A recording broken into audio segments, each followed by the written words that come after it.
Hi guys, चलिए अब एक बार हम निफ्टी के बारे में बात कर ले। आज क्या हुआ और कल क्या उम्मीद रहेगी मार्केट में। सबसे पहले आज मार्केट फिर से, जो हमें लगता था जिस चीज़ का डर, ओपनिंग रेंज इतनी छोटी थी और उसके बाद में साइडवेज रेंज, ये एक छोटी सी रेंज में पूरा दिन मार्केट फंसी रही। यहाँ पे कुछ नहीं हुआ मार्केट्स में, बट एक बहुत बड़ा मैनिपुलेशन देखने को मिला। वो हमने सुबह भी दोपहर को भी दिखाया था आपको, लेकिन अभी डिटेल में बात करते हैं उसके बारे में। तो मार्केट में एंड में कोई मूव नहीं था। अगर हम सेंसेक्स की कैंडल देखें या निफ्टी की देखें तो कोई ज़्यादा मूव नहीं था। और एंड में ये एक बड़ी कैंडल आई है, तकरीबन तकरीबन 170 पॉइंट्स की। ये 170 पॉइंट्स की, ये एक सीधा जो इनका नया मैनिपुलेशन सिस्टम है क्लोजिंग प्राइस कैलकुलेशन करने का, 170 पॉइंट्स की कैंडल। लेकिन देखने की बात है, सुबह से कोई भी डीके नहीं था प्रीमियम्स में सुबह से। तो हमें एक व्यू क्लियर था कि डीके आना है, और हम थोड़ा सा मार्केट से दूर होके बैठ रहे थे, क्योंकि भैया हमें ऐसी मार्केट में रिस्क नहीं लेना। ठीक है, तो इसमें देखिए हुआ क्या। डीके सुबह से नहीं था, सेलर्स के पास भी कोई बेनिफिट नहीं था आज पैसा कमाने का। मार्केट ऊपर गई है, ये देखिए, ये टाइम देखिए, 3:20 पे मार्केट ऊपर गई है, जब सिस्टम सब बंद है, किसी को कुछ नहीं पता। क्योंकि पहले स्पॉट होता था तो फिर भी थोड़ा सा समझ आ जाती थी, हैं, स्पॉट को देख के इंसान कर लेता था। स्पॉट बंद हो गए हैं 3:15 के बाद में। अब यहाँ पे कैंडल 102 से 337 जाता है, और वहीं से ये 200 पॉइंट से ज़्यादा, 200% से ज़्यादा हो गया, क्योंकि डबल से ज़्यादा हो गया ना तकरीबन तकरीबन। और उसके बाद में यहाँ से जो एक डीके आया है, सीधा जीरो, सीधा जीरो। इसमें कौन कमाएगा, कैसे कमाएगा, हमें नहीं समझ आती भैया। We don't understand this. और पुट में भी कोई डीके नहीं था।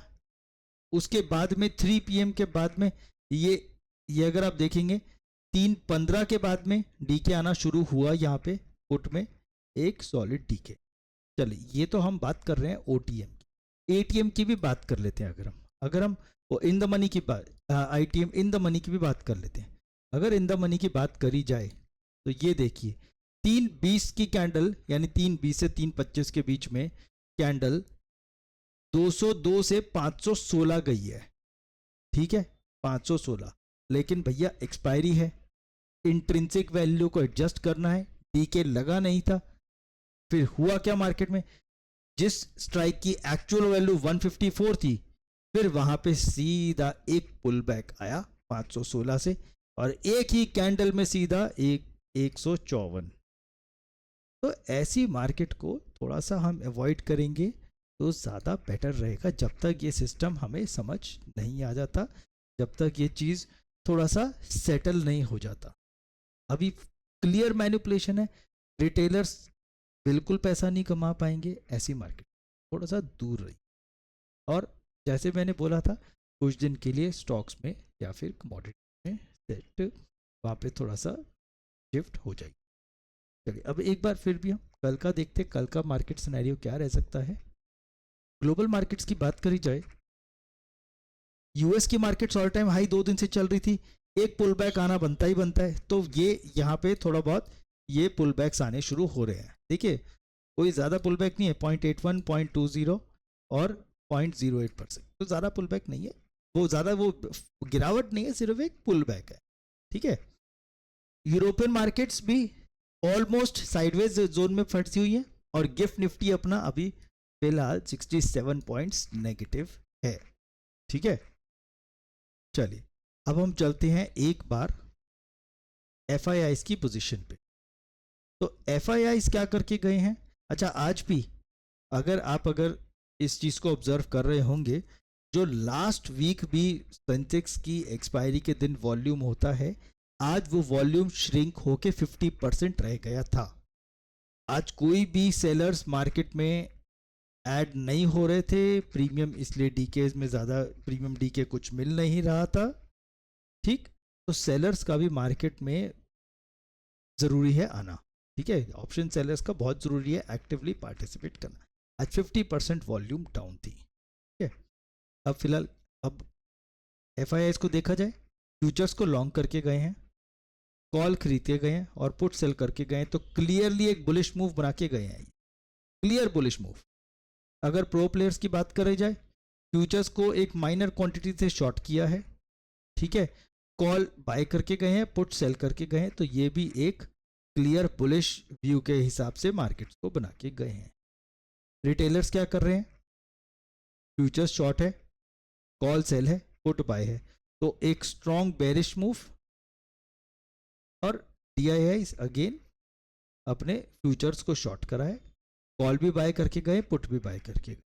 ये दोनों साइड के लिए फिर से छोटी छोटी क्वांटिटीज में, हालांकि 500 lot 900 lot are not less, but considering that they are institutional players, इनके लिए ये बहुत माइनर क्वांटिटी कहलाती है, ठीक है। तो चलिए उसके बाद हम चलते हैं ऑप्शन चेन। अगर ऑप्शन चेन की बात करी जाए, निफ्टी में तकरीबन 20 लाख कॉल राइटर्स हैं और 18.25 लाख पुट राइटर्स हैं, तो कहीं ना कहीं एक बेरिश सेंटिमेंट, एक बेरिश व्यू मार्केट्स में बना हुआ है, ठीक है। और अगर हम स्ट्राइक प्राइस की बात करें, निफ्टी फिलहाल बंद हुआ है 24,636 पे। और अगर हम सपोर्ट की बात करते हैं, सपोर्ट अपना 24,600 पे बना हुआ है। 24,600 is acting as a good support for now. उसके नीचे कोई स्ट्रॉन्ग सपोर्ट अभी है नहीं। 500 फिर भी चलो एक पल के लिए काम कर सकता है, only because it is a psychological level, but going by the data 500 पे कुछ ज़्यादा अभी फिलहाल सपोर्ट नहीं है। जो सपोर्ट बना हुआ है सिर्फ 24,600 पे बना हुआ है और उसी पे मार्केट रोक रहे हैं, ठीक है। तो इनका ज़्यादा पार्टिसिपेशन अभी हो नहीं रहा, एक स्ट्राइक को थोड़ा सा सपोर्ट बना के बैठे हैं।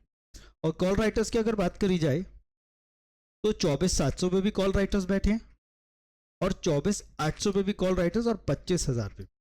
ये तीन स्ट्राइक प्राइस पे रेजिस्टेंस है, 24,700, 800 और 25,000। 25,000 का तो चाहे ज़्यादा नहीं है, बट हमें पता है साइकोलॉजिकल लेवल है, रेजिस्टेंस के तौर पे काम करेगा ही करेगा। 800 की बात करी जाए, इस पे OI तो बैठा है बट थोड़ा सा वीकनेस है।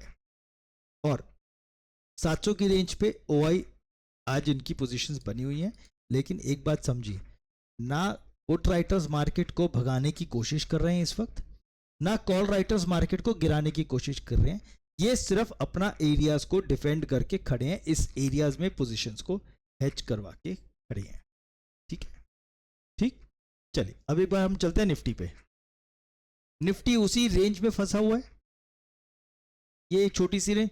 अगर मार्केट इस रेंज के ऊपर निकलती है तो, और हमें यहाँ पे वापस एक पुल बैक पे रीटेस्ट मिलता है, तो हम यहाँ पे मार्केट्स के लिए ऊपर के लिए फिर हम देखेंगे।